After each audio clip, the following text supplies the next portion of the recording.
And before we get into the slides, just to give you guys some background on ourselves and the company real quick. So I started the business back in 2013. So we've been around for about 9 years. Our entire staff has a background in sports psychology and mental performance. And all of us have played competitive sports, whether it be soccer, basketball, baseball.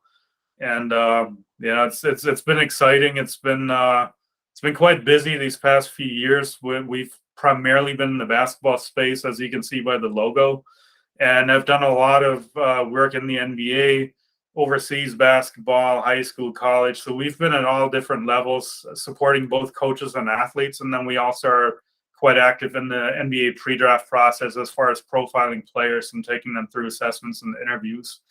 More recently, we brought Alex on to launch our soccer division. So we're really excited about that because the concepts that we have driven in the basketball space do apply in soccer and really across most sports, particularly team sports. So focusing on building our soccer division is going to be something that we'll do here going into the new year, and we're super excited about this collaboration and what could come out of it.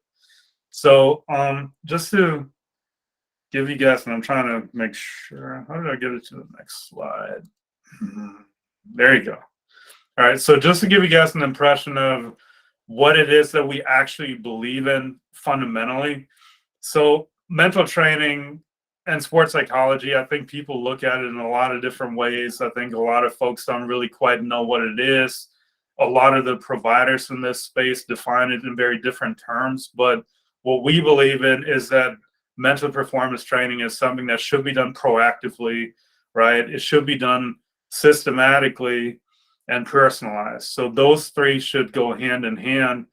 And really, we're taking more of a strength and conditioning approach to the mind than a traditional reactive approach to where athletes just come in when they're in some kind of performance slump.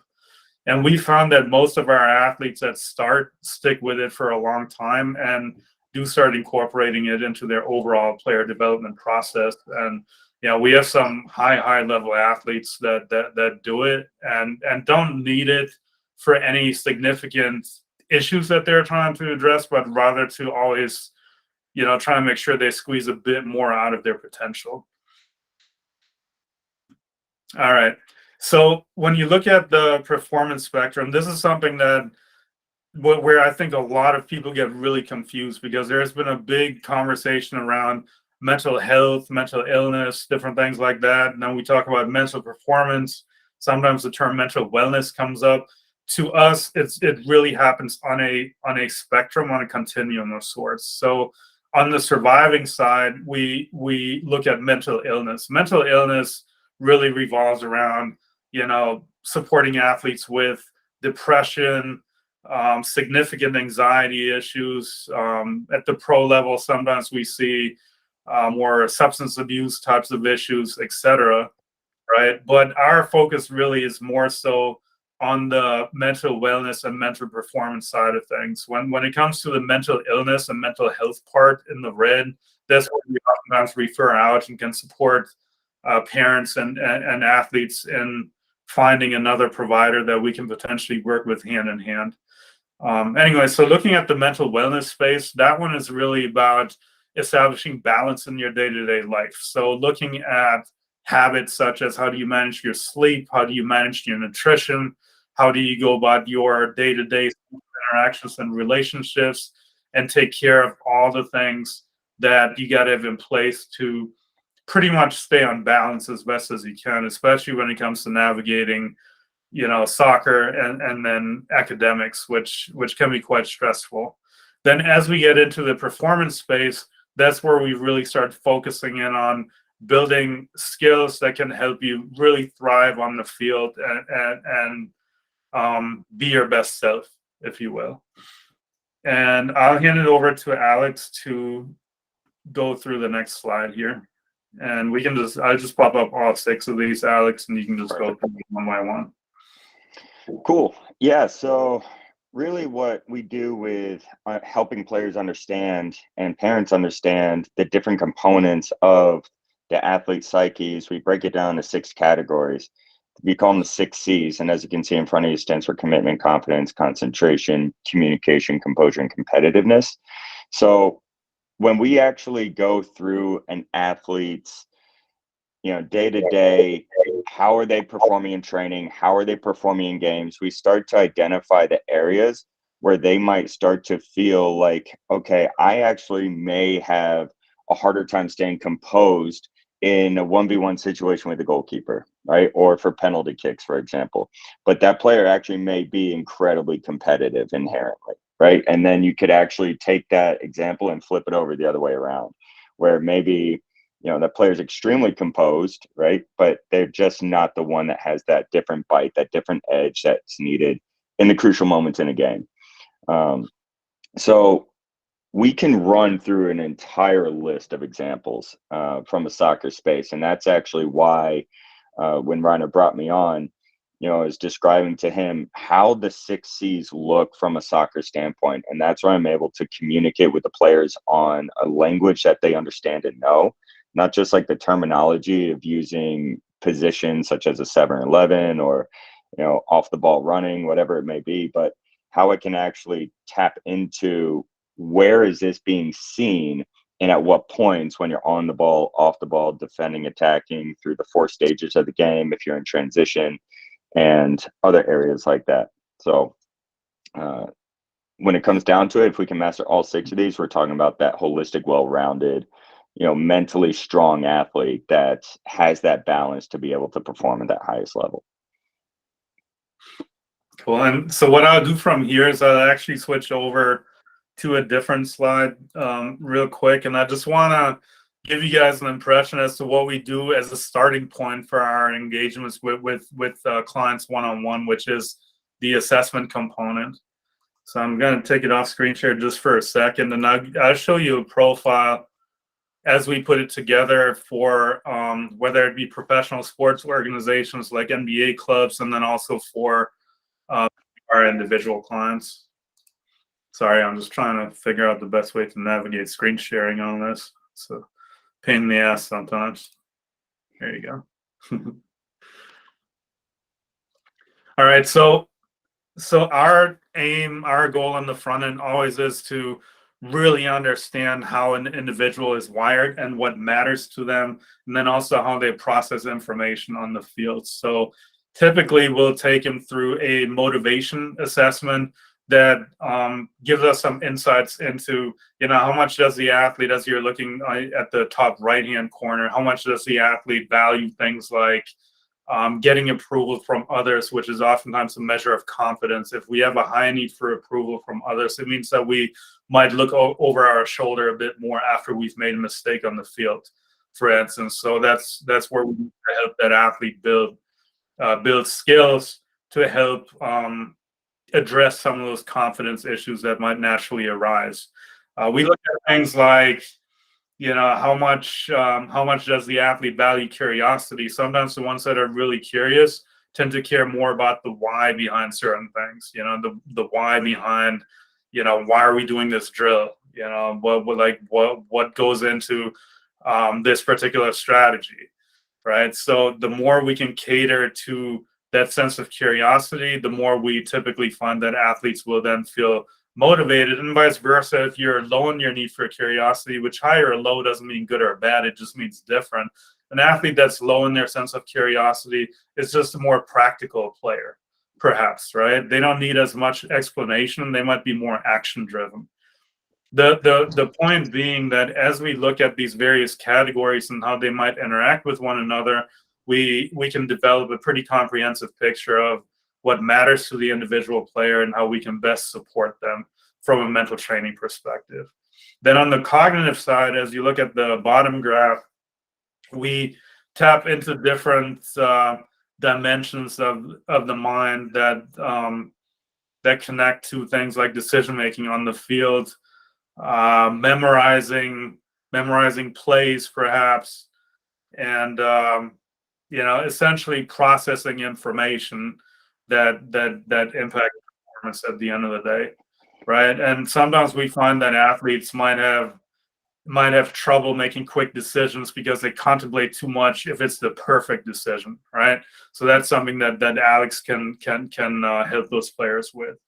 Or they might struggle memorizing whatever instructions were just given by the coach, right? And that's where we can look at different ways to maybe memorize that information more effectively.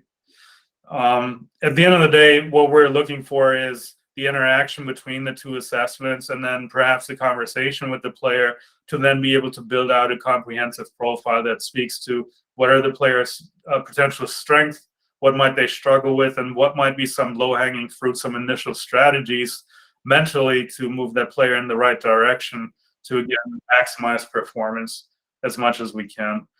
These assessments break down into a lot more detail, but for the sake of brevity today, I think we'll just keep it there and actually jump right into questions.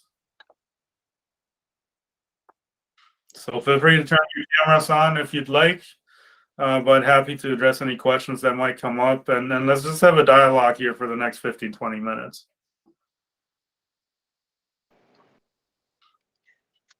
What does an individual coaching session look like? Yeah, go ahead, Alex, if you want to take that one. Cool. Great question. So we run our sessions off of a 50-minute Zoom call, and it can give or take 5-10 minutes, right? We're not like super strict on it. And typically we'll do these about once a week. We want to have a regular occurrence with the player. So ideally within the first period of the curriculum, what we're providing, we're trying to help that player generate mindfulness and awareness to these understanding what is the mental game. And then we start to transition that into what is your mental game, and then helping them understand how they see things and how they're wired. And then from there, we have an idea of, okay, this is where the mental game is, this is where you are, and now where do you want to be? And through those sessions, we start to help them through self-talk strategies, visualization strategies, and just daily habits, maybe exercises at home, whatever it could be, exercises on the field. And they take those into training outside of those calls. And then we just keep that repetitive cycle of, how is this method exercise working for you? How is it getting us to where we need to go? And then keep sharpening that tool, whatever it may be. So 50-minute calls, roughly, give or take, Google Meet, and meeting with me on a self-scheduled basis, whatever works best for both parties. So good news is we're on the Eastern time zone, so it's pretty easy. I understand that they got, school and soccer and whatnot, but you can schedule ahead and all of that stuff. So I hope that answers your question. Yep, thank you. And Paula, the one thing to add is we look to make the sessions very interactive. We want to make sure that we empower each player to find their own voice within it. And so that interaction is important, and then the application of skills, because sometimes we found that traditionally, like sports psychology and mental training is done at a level that's almost too fluffy and too philosophical, if you will. So the more we can really lean on specific exercises, assignments, and small strategies that players can execute on the field, the more we can move performance in the right direction, and also make the process fun. We really want to make sure that we get to know each of our clients and incorporate their interests. I just had a conversation today with a professional basketball player who's really into Star Wars. So we looked at how can we use these different characters in Star Wars and then what they represent and build it into his on-court identity and how he wants to express himself and how he wants to go about competing and leading out on the court. Any other Star Wars fans on here? No. Not me. So maybe from our side and help players and parents better understand how this all came about was, we as a staff are studying our demographic, our players, and we feel there are components that maybe we can't touch because of the expertise, that we don't want to leave out, but rather outsource to someone like Courtex to hopefully even maybe create a bigger relationship with maybe in the years to come, but are not ready for that just yet in regards to bringing in Courtex for an entire team or for the program. So what we wanted to do is from here, give information about Courtex, allow Courtex to come in, Reiner and Alex, and kind of speak about what they do. And so that if somebody is interested in, in reaching out or finding out more information, or maybe even doing a motivational assessment that helps better identify who they are and what they're about, that maybe finding out something that they haven't known before about themselves might lead them into the direction of, hey, you know what, I need to know more, or this is something that I struggle with as a player, because we are in a high performance environment. Like Reiner said earlier, there are decisions that have to be made all the time, especially with the game, with soccer, and unfortunately, there's not a right and a wrong decision to make on the field, but there are so many decisions you can make, and players do put a lot of stress on themselves, put a lot of constraint on themselves, and are not able to perform because sometimes they are still thinking about the mistake they've made and are not able to get past that barrier. So we thought within our demographic, it'd be really important to have something in regards to sports psychology available to players, and have therefore gone that route. And having been sitting on several calls with Courtex now, us as a staff, myself with Alex and Reiner, and we really see a massive benefit in Courtex and the way they've done things versus maybe somebody else, or just maybe an individual or a individual. So we wanted to do more with Courtex and wanted to see maybe what the next year looks like for you guys as well. But a massive tool in raising awareness on sports psychology and maybe connecting the game and sports psychology a little bit more. Yeah, we appreciate that, Tommy. We're excited. I do think this will be a good starting point, and we'd be happy to jump on a one-on-one call with anybody who's interested in more information. Then we can see how the relationship with the club evolves over time. But in the meantime, we're here for any introductory assessment packages, mental training engagements throughout the off season and season, and all of it is scalable depending on interest, needs, budget, things of that nature. We also offer group programming courses, curriculum, which may be something to explore in the future. But for now, I'd encourage any of you to reach out. Ideally to Alex to begin with, because he's our soccer expert. And Alex, if you want to share your information in the chat, maybe, right, and then we can take it from there. But definitely appreciate it, Tommy.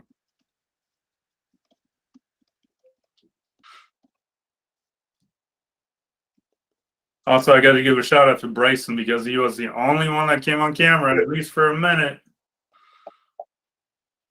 Another player that I used to coach.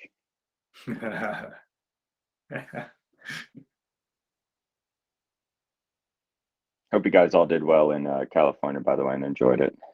Sounds exciting. But yeah, no, it's I'm excited to be helping Courtex expand outside of basketball into other sports, predominantly soccer. It's the mental sports or the mental training aspect of things, like Reiner said, it can be applied to a variety of fields. It can be applied to any sport, and it's catching wind with people starting to see its significance and understand that your training on the field is really a fraction of the training that you're actually participating in. You're training your mind every day, whether you like it or not, as soon as you wake up. And when I thought about this, I was like, this is being able to speak the same language and communicate these things across to soccer players, is a vital tool. I've worked with athletes before in other fields where I don't really understand the terminology of what they do. And with soccer, it's very seamless. It's such an easy way for them to process and understand and soak up the information. Did any other questions? All right, awesome. Well, Tommy, I suppose we can wrap up then, and again, certainly feel free to follow up. Alex's information is in the chat, so make sure you write it down, and then we can go from there. Yeah, Reiner, thank you very much, and Alex, you too. And so what we've discussed was a follow-up email to all, perhaps also with the link. There's so much more information that we have already gone over with Alex as well that maybe wasn't covered today, just because not wanting to consume everyone's time. But I think it's a really good start, and so a follow-up email will be great. And then, parents, players don't have to go directly through us to get to you. You can ask more questions. You can gather more information from us as a staff. All the coaches have been on the calls as well.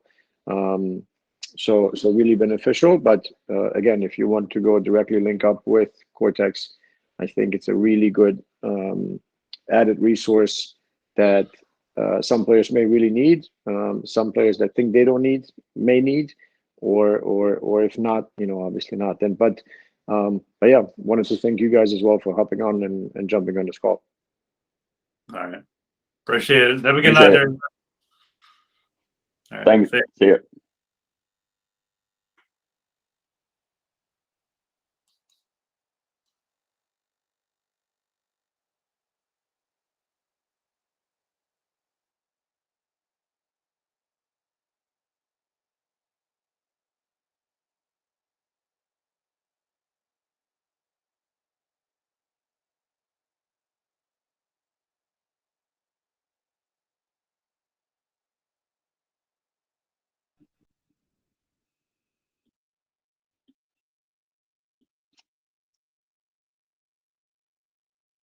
Hey, Reiner.